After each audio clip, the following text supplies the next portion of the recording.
Minasan namaste. Nihongo no Ipiji no Patshala yokoso. Watashi wa Kana Anita desu. Kyou benkyou suru paper no namae wa An Introduction to Japanese Literature in English desu. そして今日勉強するモジュールの題は日本の代表的な武士の文化を象徴している人物、歴史人物、宮本武蔵を通してそれを理解することです。それでは早速英語で講義を続けます。We start today with the life of Miyomoto Musashi, and it is based on a novel by a famous historical writer, A.G. Yoshikawa, and it has come down to us through the article by Dr. Akash K. Ouchi, who studied in India, and when we were organizing a conference or other of first Indo-Japanese conference on Japanese literature in India in 2004, he presented this article which I feel is epitome of Bushido and help a long way to understand the very concept close to a samurai or the warrior. As I mentioned, this was authored by Dr. K. Ouchi, and I am going to base my lecture on his. Miyomoto Musashi was the most famous samurai in Japan. He was a historical figure in real sense and lived between 16th to 17th century, the turbulent, I would say one of the most turbulent periods of Japan before the establishment of Tokugawa shoguns. In the novel, the opening lines start from the Battle of Sekigahara, the historical battle, and it was about the fight between Musashi and his opponent Sasaki Kojiro. For any Japanese adult, it seems it has been a very inspiring personality due to his self-discipline, self-seeking spirit. Due to Musashi Miyamoto's self-discipline, self-seeking spirit and in-depth development of sensitivity in his life. This novel, titled Miyomoto Musashi, was published by Asahi Shimbun in the age between 1935 to 39, when the novels were introduced serially in the newspapers. It became popular since then. As we know, as I just mentioned, that the story of Miyomoto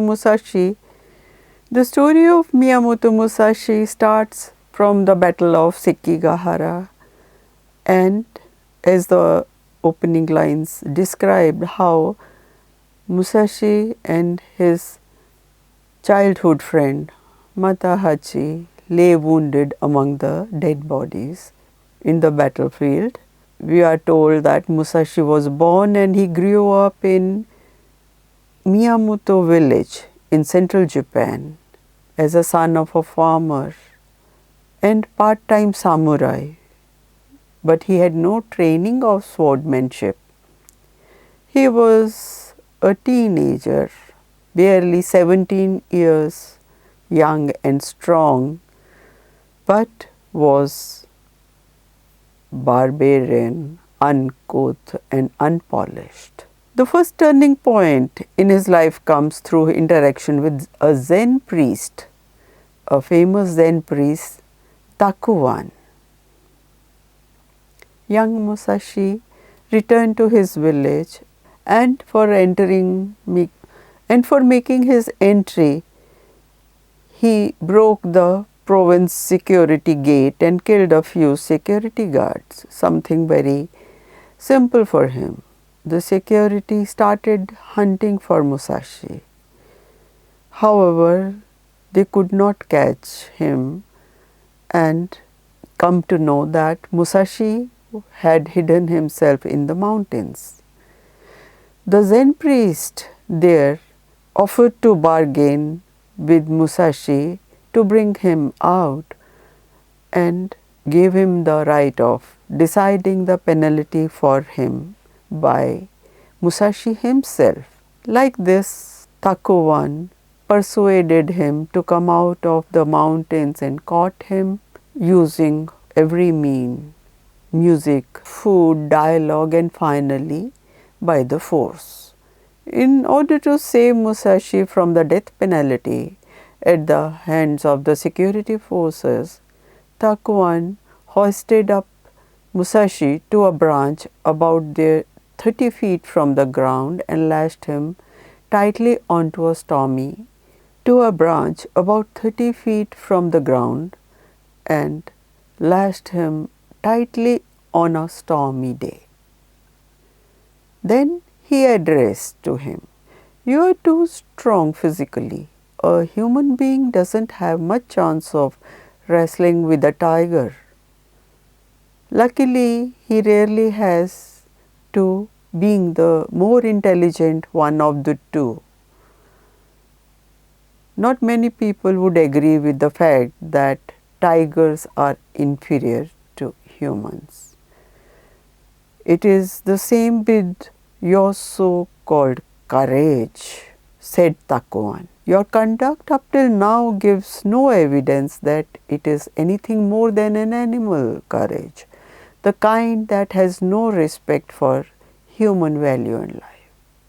Takuan continued to hang him up on the tree and kept this dialogue on, and after a few days later, finally Musashi, while hanging from the tree, admitted, "I want to be a better man. I realize how important it is, what a privilege it is to be born a human being. I am almost dead, but I understand what it means to be alive. And now that I know, my whole life will consist of being tied to this tree only." As Musashi began to have some realization and desire to live like a normal human being, in this story, it is shown how his self-training in the art of swords, the development of his inner strength, and the importance of being a good human being is realized by him. The interesting part of Eiji Yoshikawa's novel is the in-depth understanding of human psychology.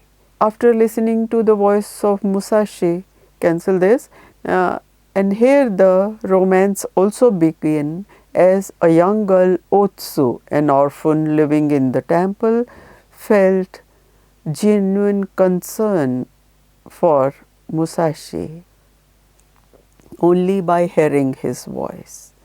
Otsu decided to release him from the village and the two ran away in the night.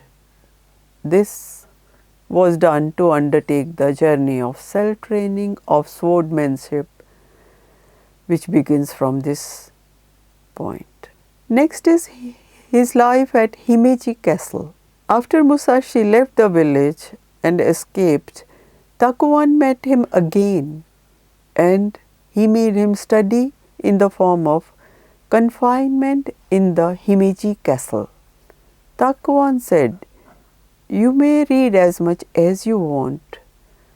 A famous priest of ancient times has said once that I become immersed in the sacred scriptures and read thousands of volumes, and when I come out of it, I find that my heart could see more than before. Takuan continued, "Think of this room as your mother's womb and prepare to be born anew. If you look at it only with your eyes, you will see nothing more than an unlit closed cell. But look again more closely. Look within your mind and think. This room can be a wellspring of enlightenment, the same fountain of knowledge found and enriched by sages in the past. It's up to you to decide whether this is to be a chamber of darkness or the one of light." There are two subjects here which samurai has to learn in his pursuit of swordsmanship. One is military art and the other is literary. Musashi spent 3 years in the room reading whatever books and materials were available there. Also, he read the work topography section of the Sun Tzu's Art of War. When he came to a passage in that, what appealed to him was the quote, "He who knows the art of warrior is not confused in his movements. He acts and is not confined." Therefore, Sun Tzu said, "He who knows himself and knows his enemy wins without doubt. He who knows the heavens and the earth wins all over." After acquiring such knowledge, Musashi's thought process starts focusing more on the inner self, seeking more logical and convincing reasoning. After this, he had determined to spend his life in pursuit of swordsmanship. Said like this, "Now there is only one thing, this sword, the only thing in the world I have to rely on. I will live by its rule. I will regard it as my soul, and by learning to master it, strive to improve myself, to become a better and a wiser human being." Takuan follows the way of Zen. I will follow the way of the sword. I must make myself even better man than he is. Resolving like this, Musashi reached Kyoto, and then he introspected. I want to lead an important life. I want to do it because I am born as a human being. And further on, he realized that if the young cannot harbor great dream in their souls, who can? At the same time, Musashi was clear that the path of greatness no longer lay in winning fights or battles. Today, the people wanted only the peace for which they had yearned so long.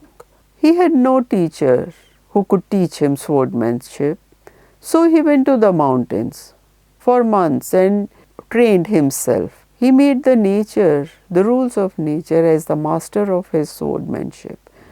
Therefore, his style of swordsmanship had no fixed style or rules at the initial stage. Rather, he created a style based on his experiences.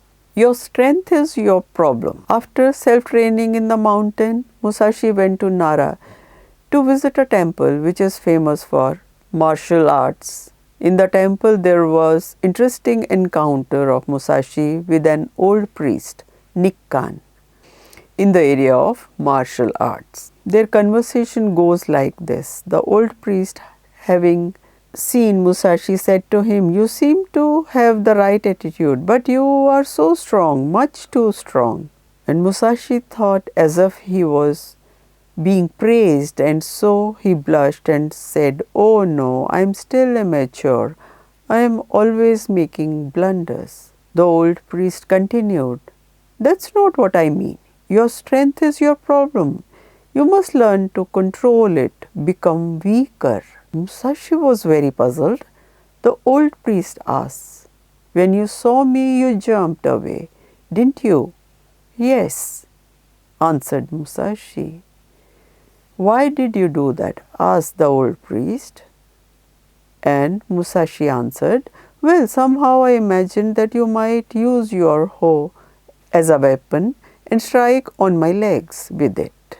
The old man laughed. "It was the other way around. When you were still 50 feet away from me, I perceived what you call something to murder me in the air. I sensed it at the tip of my away. I sensed your fighting spirit and ambition. It was manifest itself in every step you took. I knew I had to be prepared to defend myself. If it had been one of the local farmers," continued the priest, "I myself would have been no more than an old man tending vegetables. True, you sensed belligerence in me, but it was only a reflection of your own." This conversation is very interesting. This may help to understand some aspect of the Japanese swordsmanship. A strong swordsman senses a strong enemy before the encounter. A weak swordsman does not understand the hidden strength of the other person. Here both Musashi and Nikkan perceived the strength of each other. People and faith. Musashi, who was accompanied by his young disciple Jyotaro, traveled to Yagyu area after visiting Osaka, Izu provinces, Kyoto and Nara. Yagyu is the district where Yagyu family governed from generation to generation. Many samurai from this clan became the teachers of swordsmanship for Shogun's family. After visiting Yagyu area, Musashi had the following conversation with his disciple Jyotaro. "For one thing, there are lots of trees in the mountains here." Jyotaro laughed. "Trees? There are trees everywhere." "Well, aren't there?" "Yes, but here it is different. All the trees in Yagyu are old. That means there haven't been any war in this area. No enemy troops burning or cutting the forest. It also means that there haven't any famines, at least for a long time." "That's all." "No, the fields are green too, and the new barley has been well trampled to strengthen the roots and make it grown well. Listen, can't you hear the sound of spinning wheels? It seems to be coming from every house. And haven't you noticed that when travelers in the fine clothing pass by the farmers, look at them enviously? Anything else?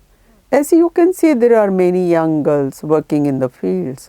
It means that the district is well off, the life is normal here, the children are growing up healthy, the old people are treated with due respect, and the young men and women aren't running away to live uncertain lives in the other places.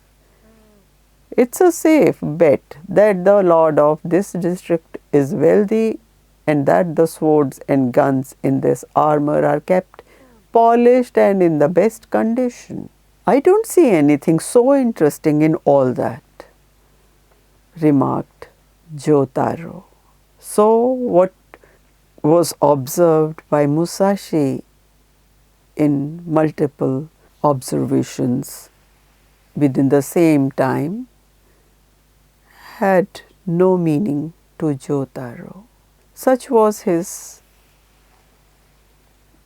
perception and observation, which had refined over the years. The senior-most samurai in that family, Yagyu family, asked Musashi the purpose of his visit to Yagyu area.